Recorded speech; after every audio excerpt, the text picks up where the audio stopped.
Mas hoje eu quero compartilhar com você uma palavra de fé. Nós estamos na segunda mensagem da nossa série Ânimo em Dias Difíceis.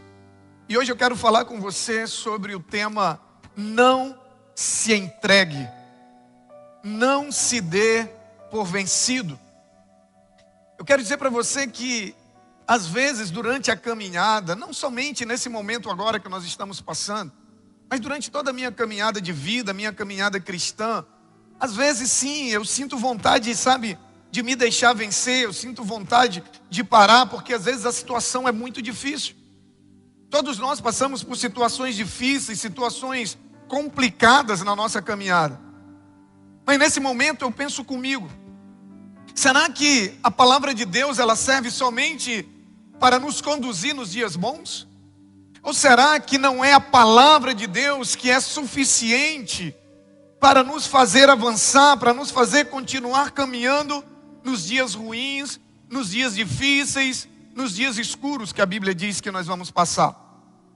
A Bíblia nos fala através de muitas histórias em todos os seus livros como em vários momentos Deus tirou o seu povo e aqueles que confiam nele de várias situações difíceis. Situações de desespero, situações de perseguição, como por exemplo quando os midianitas perseguiam o seu povo, queriam saqueá-los. Quando Deus tira o seu povo do Egito, da escravidão do Egito e o conduz pelo deserto em direção à terra prometida. São tantas as situações e circunstâncias difíceis que a gente olha na Bíblia e vê Deus agindo e tirando o seu povo dessas situações. Sabe, queridos, Deus tem sido fiel ao seu povo. Deus sempre foi fiel ao seu povo. E eu particularmente não acredito que a sua fidelidade tenha vencido, que a sua fidelidade tenha perdido a validade. Eu continuo crendo no que a Bíblia diz, que Deus ele continua sendo o mesmo ontem, o mesmo hoje e será o mesmo para sempre. Eu continuo crendo em tudo que está escrito. Eu continuo crendo que a Bíblia ela não é suficiente para mim apenas nos momentos bons, mas ela também é suficiente para me tirar, para me fortalecer, para me fazer vencer nos dias difíceis. Às vezes eu fico olhando e parece assim que Deus ele só consegue agir. Parece que o poder de Deus é limitado. Para algumas pessoas parece que Deus só consegue agir em dias de normalidade. Parece que surgiu o problema, Deus não pode mais agir. Porque quando surge problema, que é exatamente quando nós vamos precisar do sobrenatural, é exatamente quando nós vamos precisar do agir de Deus, é quando as pessoas decidem desistir de crer. Quando na verdade é quando nós realmente precisamos crer. Eu continuo crendo, sabe, que Ele continua fiel. Sabe, eu acho que Ele continua a ser fiel. E a palavra diz que, por mais que alguns desconfiem da sua fidelidade, isso não faz com que Ele deixe de ser fiel para com aqueles que nele confiam, para com aqueles que nele creem. Em Romanos 8,35, que é um dos meus textos favoritos. Na verdade, o livro de Romanos, para mim, é um dos livros favoritos da Bíblia. Em Romanos 8,35 em diante, ele diz assim: quem nos separará do amor de Cristo? Será a tribulação, será a angústia, será a perseguição, ou a fome, ou a nudez, ou o perigo, ou a espada? Como está escrito: por amor de ti enfrentamos a morte todos os dias. Somos considerados como ovelhas destinadas ao matadouro. Mas em todas essas coisas somos mais do que vencedores por meio daquele que nos amou. Pois estou convencido de que nem a morte, nem a vida, nem anjos, nem demônios, nem o presente, nem o futuro, nem quaisquer poderes, nem altura, nem profundidade, nem qualquer outra coisa na criação, tem outra versão que diz, nem qualquer outra coisa criada, será capaz de nos separar do amor de Deus que está em Cristo Jesus, nosso Senhor. Quem nos separará do amor de Cristo? Talvez você não perceba, mas muitas das coisas que estão acontecendo, muitas das coisas que acontecem na vida de um cristão durante a sua caminhada, e muitas das coisas que estão nos acontecendo nesse momento difícil que nós estamos passando, acontecem com um propósito de nos separar do amor de Cristo. Se você perceber tudo o que ele diz aqui nesse texto, Todas as coisas citadas nesse texto têm um único propósito: separar a mim e a você do amor de Cristo. Mas o texto pergunta: o que nos separará desse amor? Nada, ninguém, sabe, nem a tribulação, nem a angústia. Queridos, perdoe-me pela repetição, mas ele diz: nem a perseguição, nem a fome, nem a nudez, nem o perigo ou a espada, como está escrito. Quando a gente olha os ensinos de Jesus, por várias vezes, ele diz constantemente o que está escrito, como estava escrito. E aqui o apóstolo Paulo, que é o escritor do livro de Romanos, ele diz como está escrito. E isso para mim e para você, que cremos na palavra, faz toda a diferença.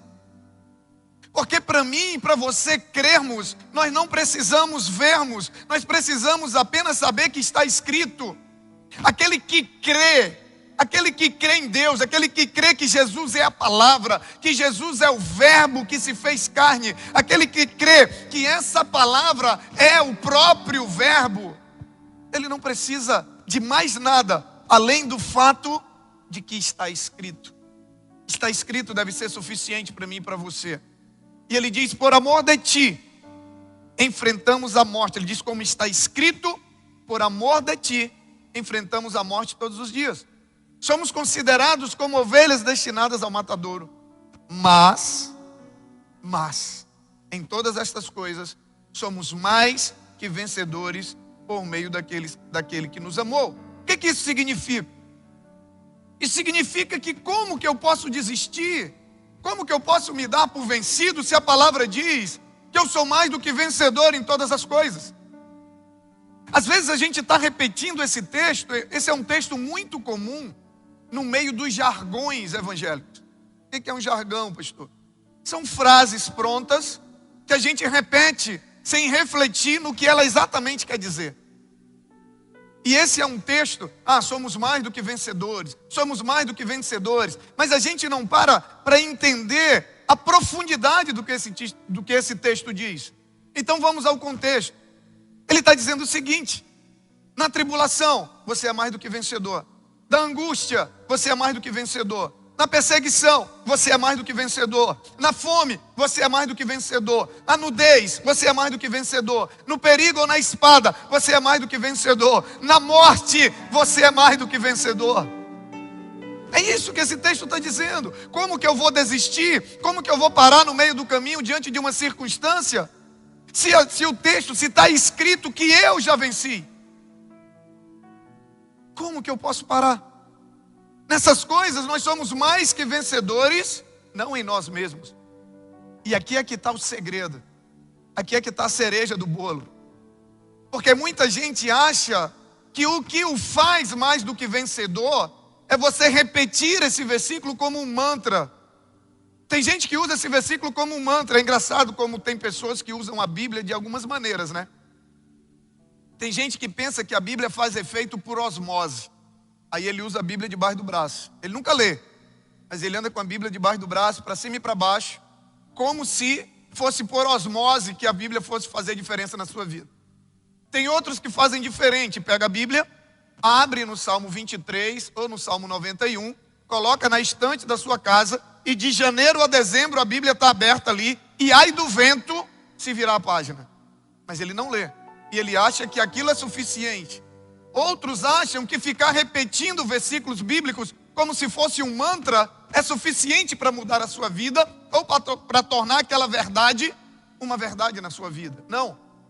Só tem uma maneira da Bíblia se tornar a palavra de Deus na sua vida. É quando você lê, quando você ouve, quando você a conhece e quando você a pratica.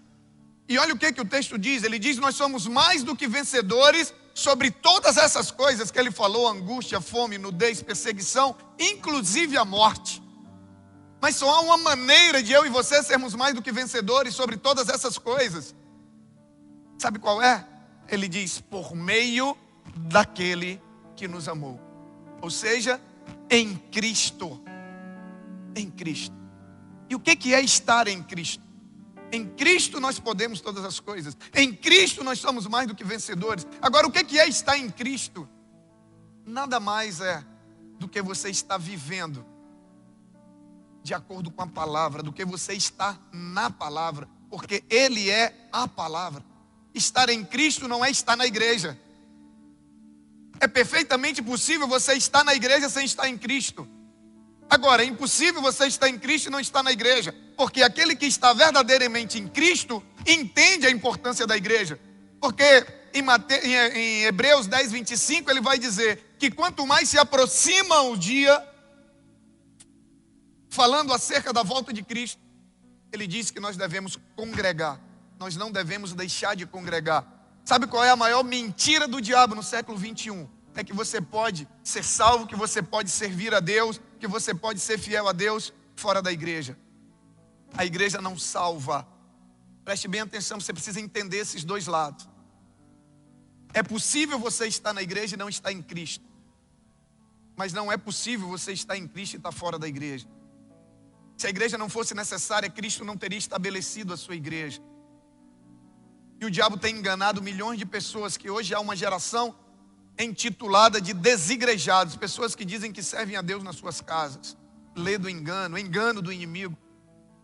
Mas o texto diz que nós somos mais do que vencedores. Nós vencemos tudo isso que nós falamos por meio daquele que nos amou.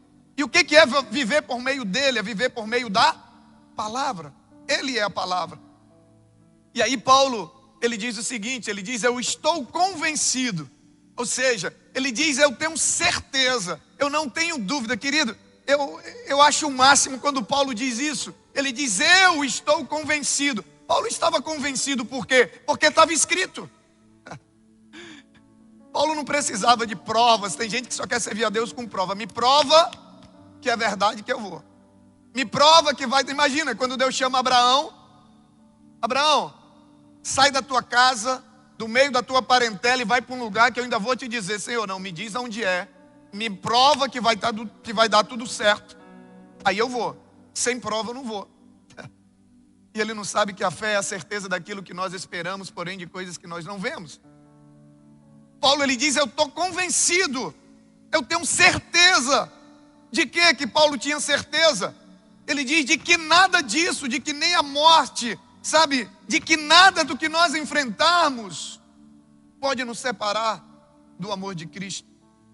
Nada, nada pode nos separar do amor de Cristo. E aí ele diz, olha, nem os anjos, nem os demônios, nem quaisquer outros poderes, nem o presente, ou seja, aquilo que nós estamos passando hoje e que muita gente está temendo, ele diz nem o presente e nem o futuro, porque tem gente que está temendo o momento de hoje, mas tem gente que já está sofrendo por causa do futuro, sem saber como é que vai ser o amanhã. Paulo diz, nem o presente, nem o hoje, nem o amanhã tem o poder de nos separar do amor de Deus. Ele diz, nem a altura, nem a profundidade, nada.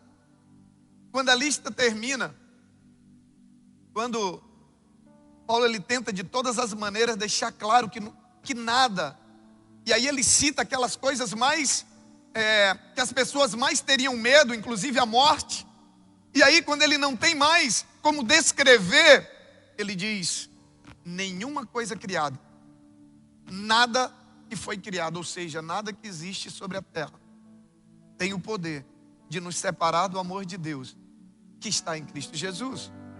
Aí qual tem sido o medo das pessoas nesse momento?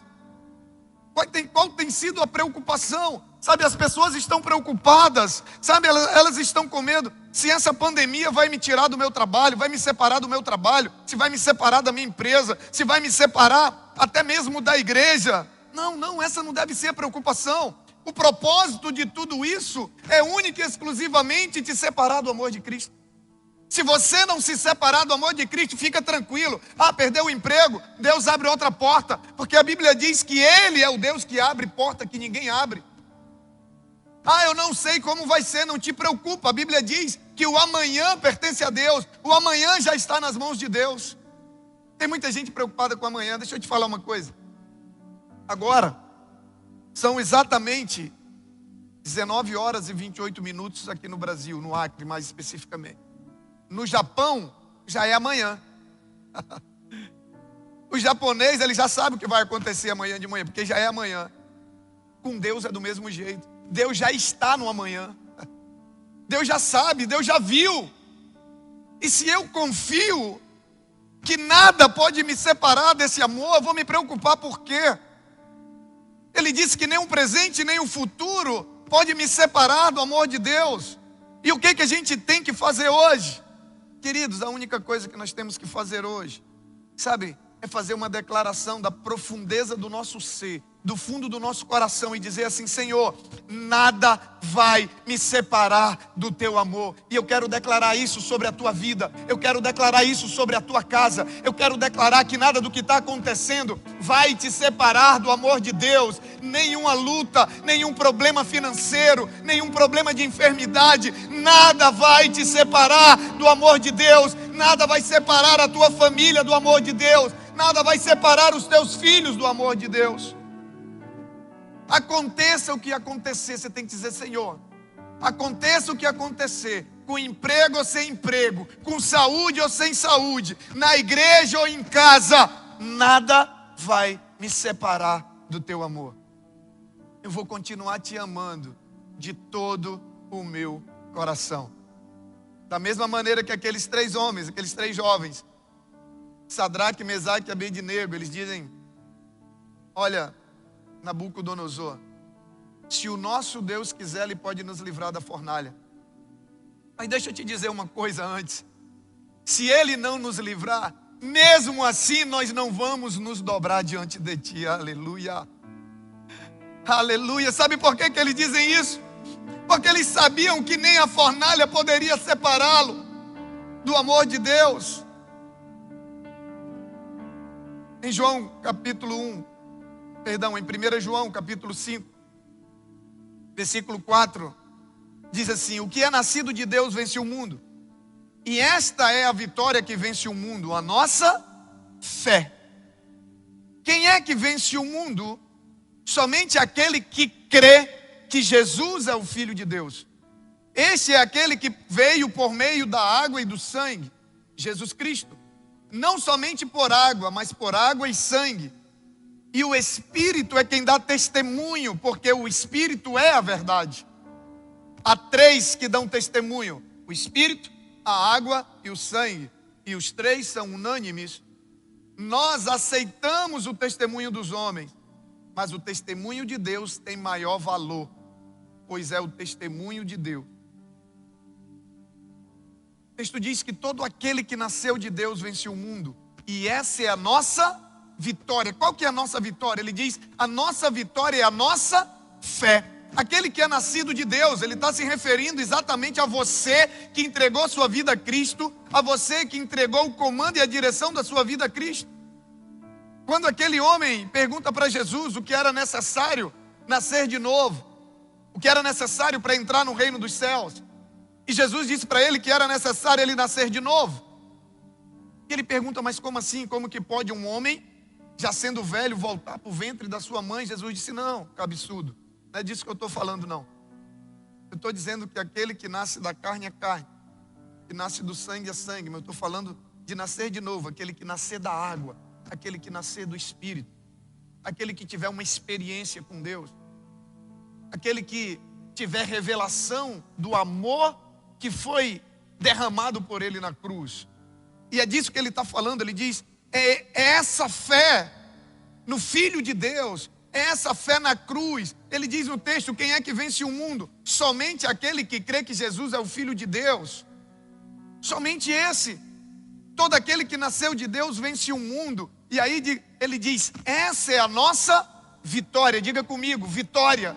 Diga comigo aí na sua casa: vitória. Diga para quem está com você: diga vitória. Você tem ouvido falar muito de derrota, você tem ouvido falar muito de coisas tristes, mas diga agora: a vitória para aquele que crê, a vitória para aquele que crê que Jesus é o Filho de Deus, a vitória para aquele que entendeu e crê na mensagem da cruz.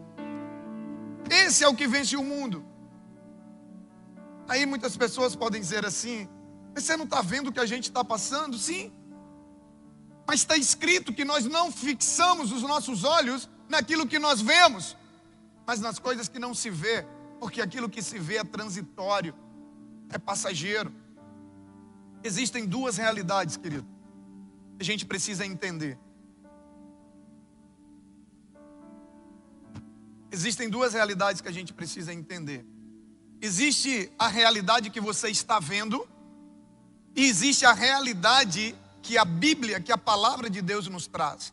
E aí você tem que decidir por qual delas você vai conduzir os seus passos.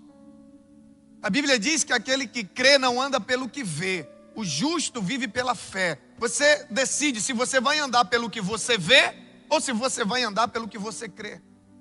Existe a realidade que você está vendo e existe a realidade que a Bíblia nos apresenta. E ela diz aqui que todo aquele que é nascido de Deus, você que já teve a experiência com Cristo, entregou sua vida a Jesus, que nasceu de novo, vence o mundo. E essa vitória é a nossa fé. Viver por fé não é viver pelo que vemos, mas pelo que nós ainda não vemos. E por que a gente crê, pastor? Se a gente não está vendo, a gente crê porque está escrito. Porque está escrito. Ou a palavra é suficiente para você, ou você nunca vai viver pela fé.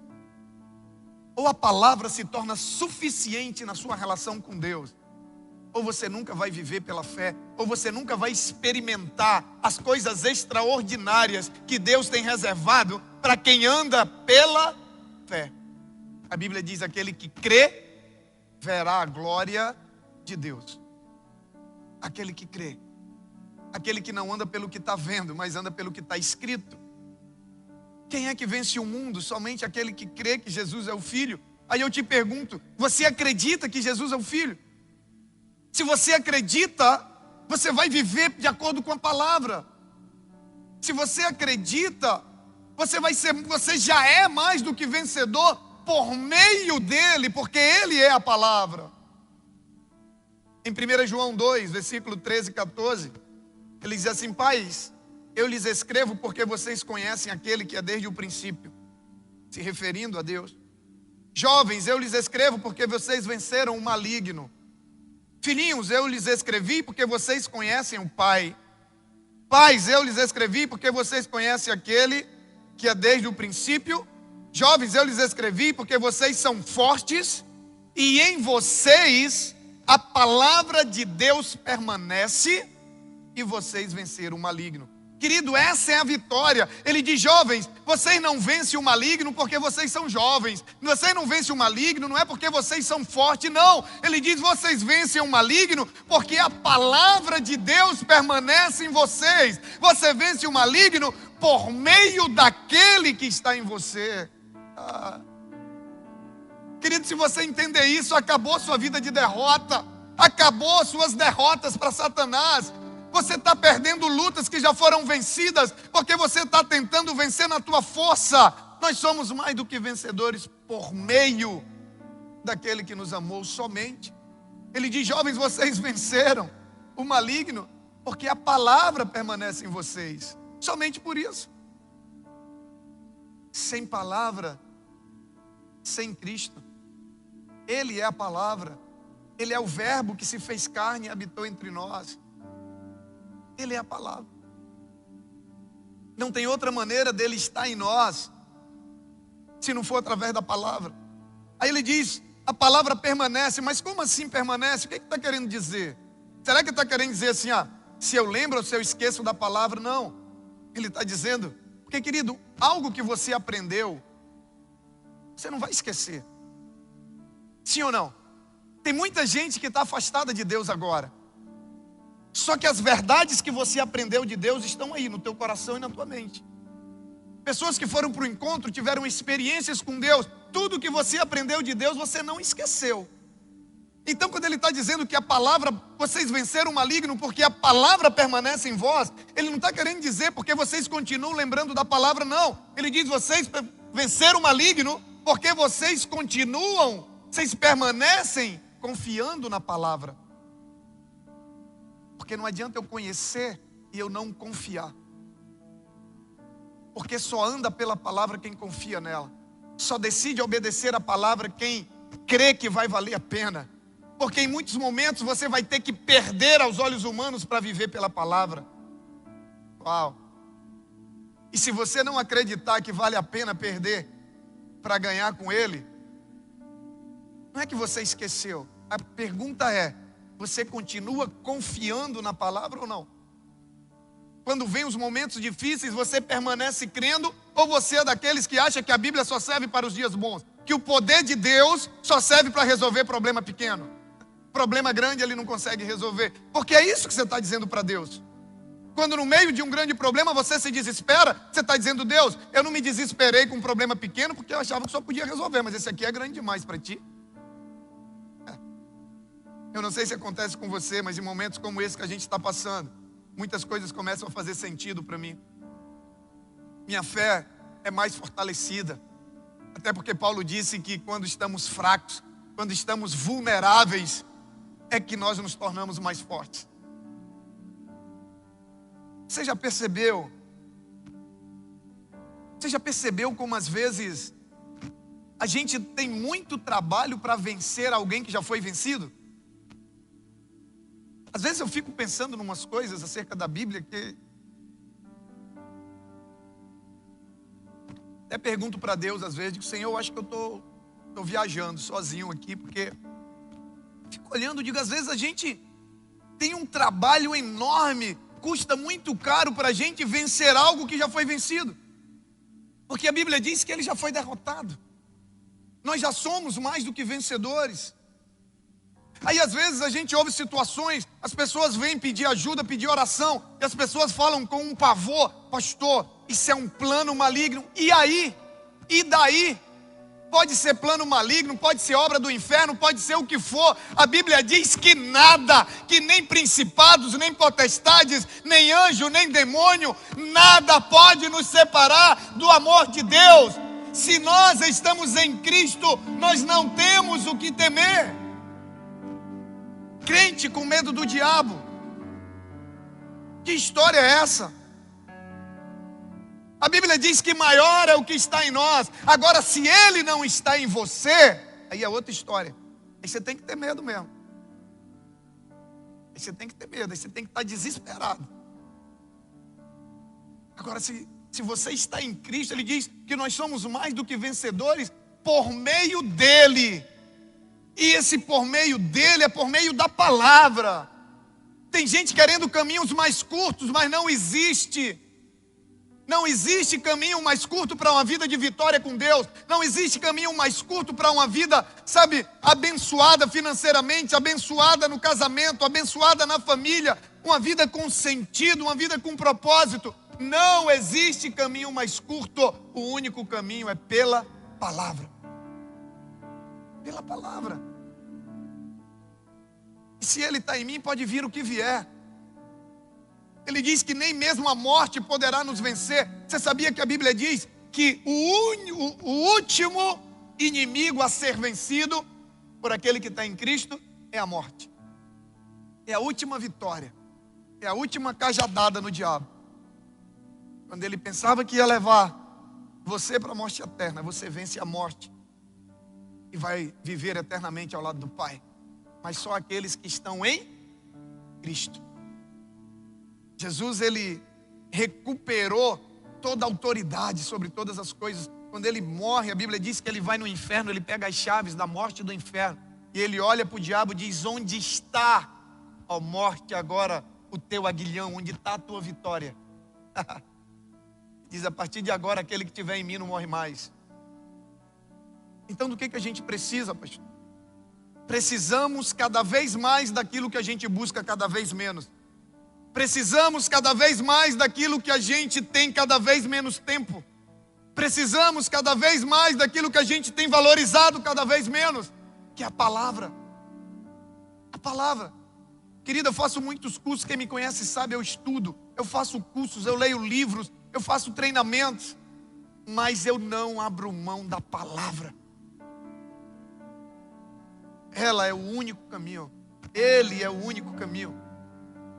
E Jesus, Ele recupera todo o poder e toda a autoridade. Em Mateus 18, Ele vai dizer para nós, Mateus 28, perdão, a partir do 18, Ele vai dizer para nós: toda a autoridade foi me dada no céu e na terra. Agora vão, façam discípulos de todas as nações, pregue o evangelho, ensine, batize e ensine. E ele vai dizer, e eu estarei com vocês até o final do mundo, até o fim do mundo. Quando você estiver aqui, eu estou com você. É simples ter a permanência, é simples ter a vida dele conosco todo instante. Ele nos deu o caminho. Mas tem gente que quer o caminho mais fácil, mas não existe. Não existe. Quando ele diz, toda autoridade me foi dada, e ele diz, eu estarei com você, o que ele está querendo dizer? Gente, é muito simples entender isso. Se ele diz que todo poder e toda autoridade está sobre ele, e ele vai estar comigo, então todo poder e toda autoridade que está com ele, está comigo também, ué. Só tem uma maneira de eu não vencer, se ele não vencer. Agora a cereja do bolo é estar ou não estar com ele. Simples. Não é estar numa religião, é estar com ele. Está na palavra, está comprometido com ele, que é a palavra. Deixa eu te falar uma coisa. A questão não é o que eu passo na vida. Você precisa entender isso. A questão não é o problema, a questão não é o que eu vou passar na vida, a questão não é a pandemia, a questão não é as lutas, a questão não é a perseguição, a questão não é a nudez, a questão não é a fome, a questão não é a morte, a questão não é o que eu passo nem onde eu estou, é com quem eu estou. É isso que vai fazer a diferença. É com quem eu estou. Estamos passando um momento difícil, sim, mas a questão não é essa, e sim com quem nós estamos nesse momento difícil. A companhia que você está é muito mais poderosa do que o ambiente. Preste atenção. A companhia faz muito mais diferença do que o lugar. A pergunta é, com quem você está? Sentir sozinho é válido em alguns momentos. Mas não é normal você se sentir sozinho. Quando a gente diz que acredita na presença de Deus, na palavra de Deus. Deixa eu te falar uma coisa. Embora você não veja fisicamente, embora aquele que me acompanha seja invisível, mas deixa eu te dizer uma coisa. Aquele que me acompanha, que é invisível, é muito mais poderoso do que milhares visíveis que me acompanham. Não é o que eu vejo. Você precisa entender isso. Embora eu não veja, aquele que me acompanha, mesmo sendo invisível, ele é mais poderoso do que milhares visíveis que podem me acompanhar. Então, deixa eu dizer uma coisa para você. Eu vim aqui hoje para dizer isso para você. Não desista. Não se dê por vencido. Não joga a toalha. Você só precisa, se você não está com ele, você pode começar hoje. Se você um dia teve e se afastou, volta hoje. Não é a pandemia. Deixa eu te falar uma coisa, gente. Deus não precisa de um vírus para levar você, para levar ninguém. Deus não precisa. Você só precisa estar com a sua vida nas mãos dele, ponto. A partir daí, todos os teus dias serão definidos por ele. Um vírus não tem poder de colocar fim nos dias de quem está com a vida nas mãos de Deus. Ah, pastor, mas tem pessoas que morreram. Sim, tem pessoas que havia o tempo preparado para esse tempo. Porque no dia que eu e você nascemos, Deus já tinha um propósito. Se esse era o teu tempo, com vírus ou sem vírus você ia. E se esse não é o teu tempo e você está nas mãos de Deus, não tem vírus que frustre os planos de Deus para a tua vida. Você precisa entender isso. Não desista. A Bíblia diz que Ele tem todo o poder no céu e na terra. E esse mesmo que diz que tem todo o poder, Ele diz que estaria comigo e com você até o fim do mundo. Você lembra quando eu preguei há uns domingos atrás sobre o que é a vida? Eu falei que a vida é um teste. E esses dias Deus falou comigo. E Deus dizia assim: filho, eu estou observando. Eu estou observando. Eu estou observando como a minha igreja, como os meus filhos estão reagindo nesse momento. Eu estou percebendo quem crê verdadeiramente, quem não crê. Eu estou percebendo quem acha que eu só posso agir nos dias fáceis. Eu estou percebendo que eu falei a verdade. Deus falava, olha, vocês não pararam os cultos, vocês não pararam as células, vocês não pararam os discipulados, vocês continuam se dispondo, vocês continuam se expondo para ajudar pessoas, e eu tenho visto isso, eu tenho observado, sabe, a gente continua treinando líderes. Sabe o que a gente está fazendo? Nós estamos com a equipe de planejamento, planejando o futuro. Tem gente que está dizendo, não, eu parei porque eu não sei como é que vai ser o futuro. Não, porque eu não sei nem se eu vou estar vivo. Eu sei, nosso futuro está nas mãos de Deus. Nós estamos planejando, nos preparando, porque eu sei. Eu não preciso ver. Ele disse, eu estou observando aqueles que, aconteça o que acontecer, continuam cumprindo o seu chamado. E esses, eu estou prestes a abençoar. Eu falei, Senhor, é verdade. Há um povo que não parou de servir. Há um povo que não parou de lutar. Há um povo que não parou de orar. Amanhã, 5 horas da manhã, tem gente aqui orando por você, pela sua casa, pela sua família, pela nossa cidade, pelo nosso país. 5 horas da manhã tem gente orando por aqui, orando aqui por você. Nós não paramos. Nós não paramos. Falei, Senhor, tem pessoas que não pararam de contribuir. Porque para que a gente possa, como o pastor Anderson falou, já mais de 500 famílias abençoadas. A igreja manteve todos os seus compromissos. Por quê? Porque você não parou de contribuir, você não parou de ajudar. Eu estou aqui para dizer para você, não desista. Não desista.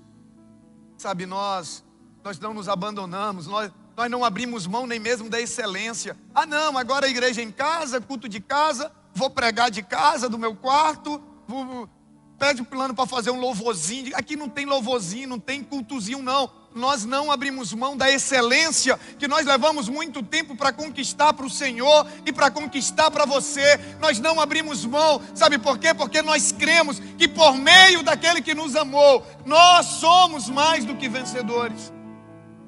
Nós estamos aqui e vamos continuar aqui. Você não pode desistir. Você não pode desistir. Quando Deus disse para Josué, quando ele cerca a cidade de Jericó, e aqui eu quero encerrar. Deus disse para Josué, cerque a cidade, dê 7 voltas, grita e tal, porque eu já entreguei a cidade nas mãos de vocês. Ele não disse eu vou entregar, ele disse eu já entreguei. Só tinha uma maneira de Josué não vencer aquela batalha, é se ele desistisse. É a única maneira. E como ele não desiste, como ele conduz o povo pela palavra, tudo que Deus mandou ele fazer, ele fez. Querido, imagina você. Deus disse para você, você quer comprar aquela casa?